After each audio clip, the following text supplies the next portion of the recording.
So who's ready for some one shoulder hypnotized ways? There are a few ways of making one shoulders.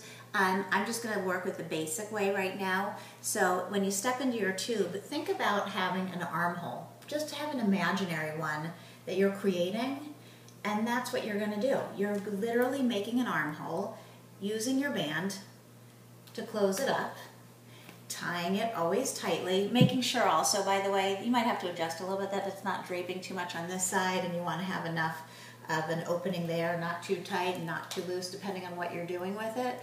So all I'm doing here is taking those 2 points to make that armhole and tying the band as tightly as I can.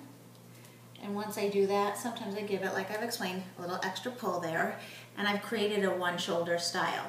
Now, there are different things you can do to finish this little piece off here. So you can either wrap it behind and just knot it behind like I do sometimes, or you can even make a little flower. So that's one option, just to continue with the knot feel. Or if you want to do something like a little flower or a rosette, if you haven't tied your band too tightly, all you have to do is pull a little bit of this excess band away, and you're going to tuck the edges of your fabric underneath it to make a little flower. Now I've tied it a little tightly, so I'm not going to stick it, but you get the idea. Just stick those edges. Now you can wonder, do you want to leave it hanging, which is always a good option, loose, fitted, put a belt on it, or you can do things like making it more fitted to your liking. So again, sometimes what I do is I just take 2 pieces of the fabric, of the extra, join them together, and I take my second band and make my second ponytail. Tightly as always, and then pulling the 2 pieces apart like this, I have a little bow, a little ruching.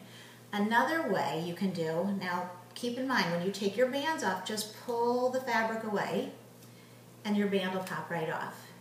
If you want to create a draped look and not have it so tight so you have it fitted, but you have a little bit of a softer way like this, all you do is mark where you want it to be as against your body, both on the front and back. So the points are joining here and here, and then you take your band, and you can do it from behind because nobody will see it because it's clear, and then the extra fabric will drape really nicely over it, and you can't even see it, and it creates like a ruching. You can do this a few times to have a couple different spots of ruching up here, add as many bands as you want. So there, super easy. It took us maybe about 2 minutes to do the whole style, and you're ready to go. You can do it with your short, your medium, or your long, and either side of the shoulder that you want. And that's the first super simple hypnotized one shoulder way. So stay hip, and we'll see you soon. Bye bye.